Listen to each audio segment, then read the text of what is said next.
The nominations for the position of president.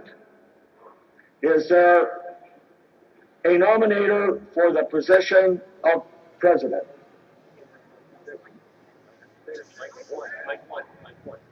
All right, I got Mike 1 and 6. Mike 1, please.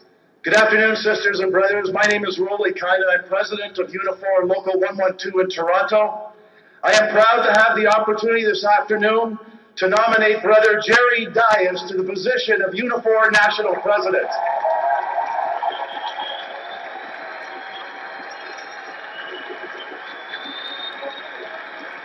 Jerry. No speeches.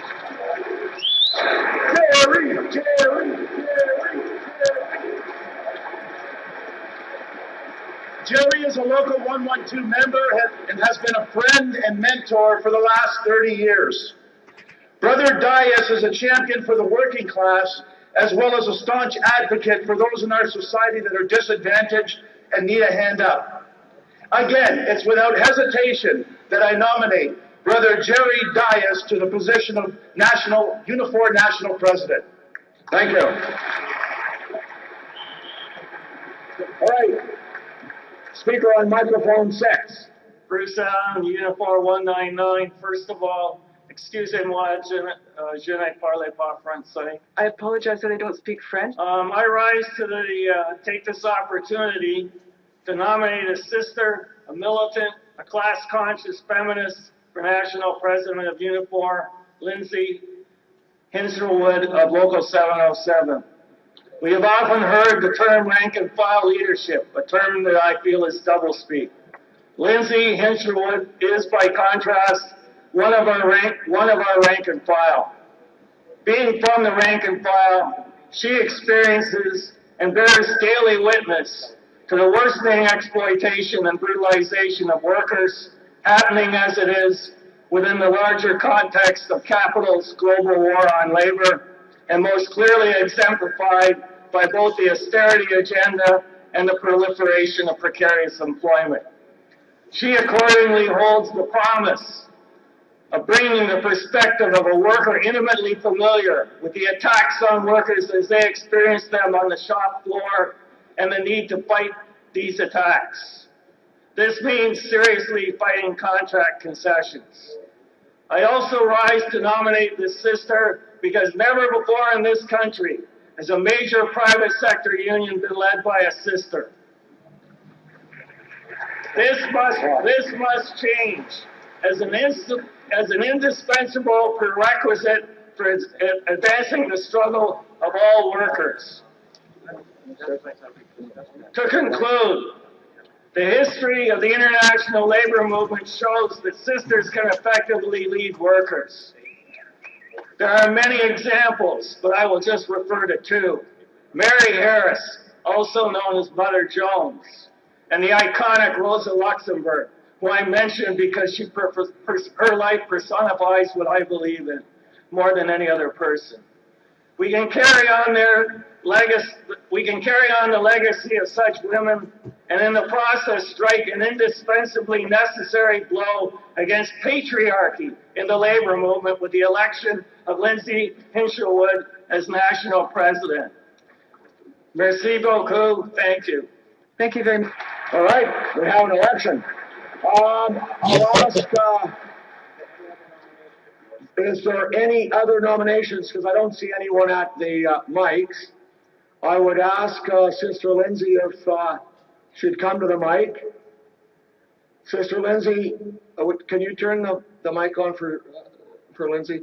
Thank you. Sister, if unsuccessful, are you going to seek any other position? No, I will not be seeking any other position except for national president. All right.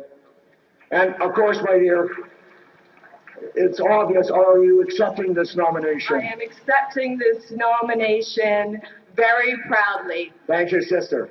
Brother Dias.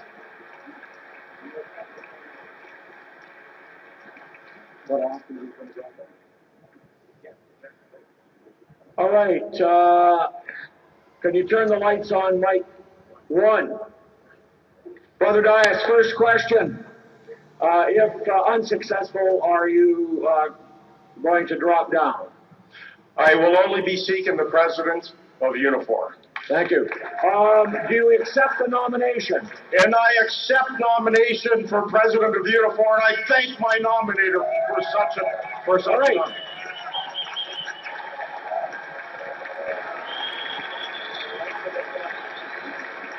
All right, pull out your machines. Okay, I'll give you a couple of seconds. Find them because you probably put them in your bag. Make sure you get your card in, your language right, yada, yada, yada. But I'll give you a couple of minutes. Oh, microphone 4, yes? I rise in a point of order at Miles McLaughlin, Local 34O. Just as a question, do the nominees not have an opportunity to speak and introduce themselves? No, not under our current rules, and I gotta beg your indulgence because we got 25 elections to go through, and we wrestled hard at this, and we would be here forever. The sisters and brothers that are here are. Okay. Hey, look, this is a special convention. This is not regular convention we're having here. We're trying to get the business done. I'd like to. President Local 580 Unifor, I think the sisters should have a chance to speak because Mr. Jerry Dias had an hour or half an hour yesterday at 4 o'clock to make a speech. So I think the sisters should talk. Thank you.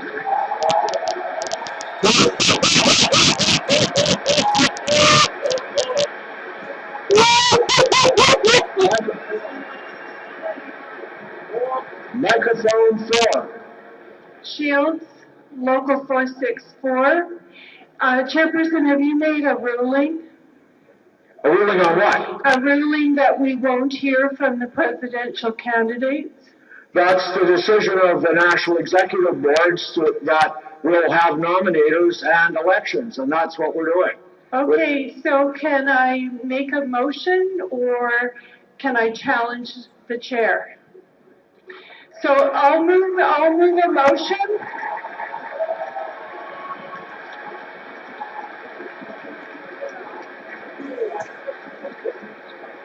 Well, you know, I would like to move that we hear both of the two presidential candidates. you don't need to do that. I understand how the floor works.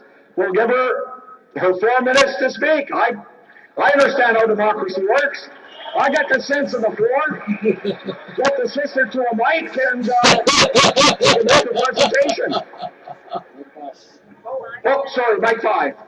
That was Unispando's President, CEP Local 554. That was my question, that for an important position of the President, we don't know either of the candidates. So as long as we hear from them what they stand for, how can we decide who to vote for? That's why I didn't take very much to cave here. So can step up to the mic and make sure the light's on you. And there you go, sister. Well, I'm Lindsay Hinshelwood, and I just turned 50 this year. So when you turn 50, one of the things you're really thinking about is retiring. And now I'm wondering, am I going to have a pension when I turn 65? Because when I turn 65, I've got to make the decision. Do I work 2 years on a limited budget until I'm 67 and I can qualify for old age security? I don't know what's going to happen to me because as the baby boomers are replaced, they're going to be replaced by low-waged part-time workers. And we've negotiated those workers in our union. We say we're going to protect them and that we're going to fight for better wages and benefits and pensions, and then we sell the new hires out. We've sold the youth out in this country with concessions, and concessions are not the solution. We need policies. We need protectionism, or very soon we're going to be following in the footsteps of all the declining economies in the world. And I've lived in one of those economies. When I was young in my 20s, I was very adventurous, and I traveled to the UK, and I worked in Scotland and in England under Margaret Thatcher. And I saw what Thatcherism did to a country. Millions lost their jobs. Thousands lost their homes. Millions were murdered by thousands by Margaret Thatcher, because she created the conditions which caused disasters like Hillsborough. And that is the same as the Quebec train explosion, which destroyed a town, an act of terrorism by the government and the greedy corporations.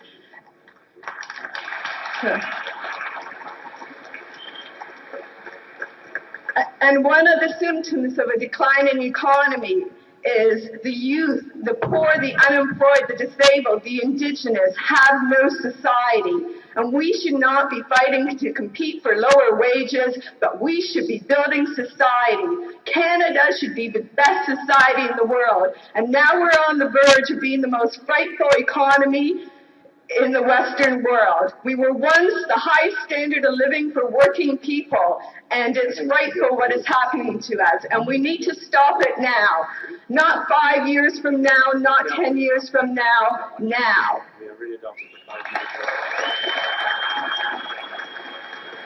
Thank you, sister.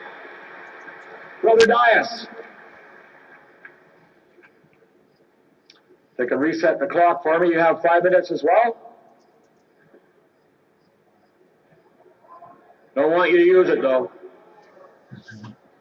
No, she had 5 set too. I just misspoke. The rules this morning said 5 minutes each.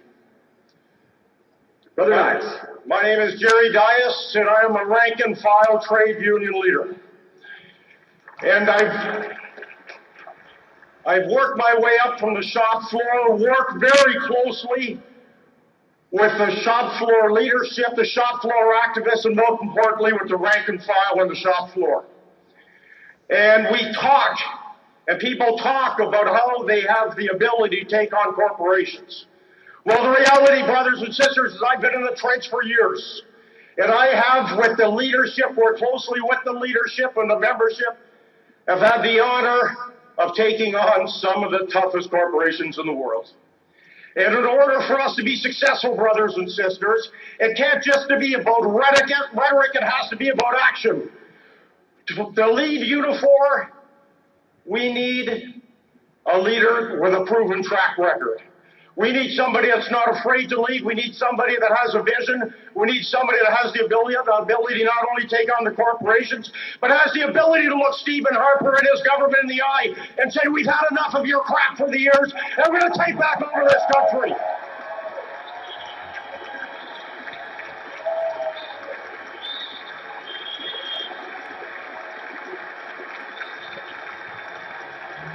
You go to them.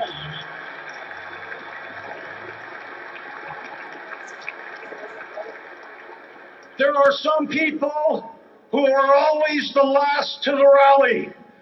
But in our organization, in our leadership time, we'll be the first to the rally and the first through the front door in order to win justice for our members.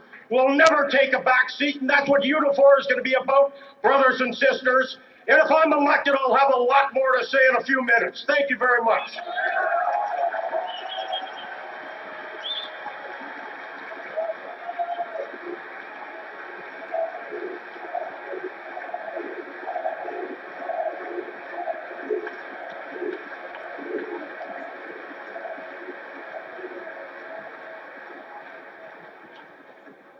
All right, the nominations are closed. We have 2 candidates. Can I, well, first, is everybody, their machines working? If there's somebody that's got a machine that's screwed up, let us know now. You got a couple of seconds so we can send a techie to you. Okay, close the ballot.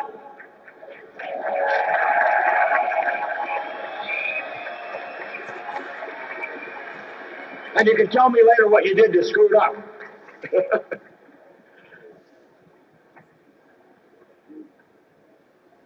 All right. Would you please post the results?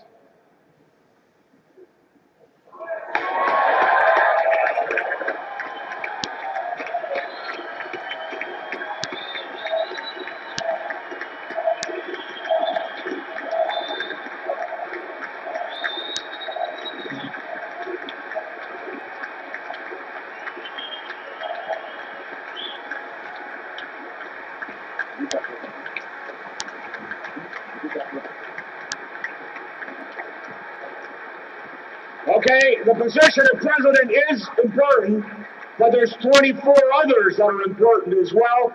I'd like, microphone 6. To congratulate Brother Jerry, and I hope he takes that nearly 20% vote in support of change to truly make change in this union. Thank you, sister. And thank you for putting your name forward. That is what they call democracy. The next position that is open is the position of Secretary-Treasurer of this great new union, Unifor. Is there a nominee for Secretary-Treasurer? Microphone 5. Hi, my name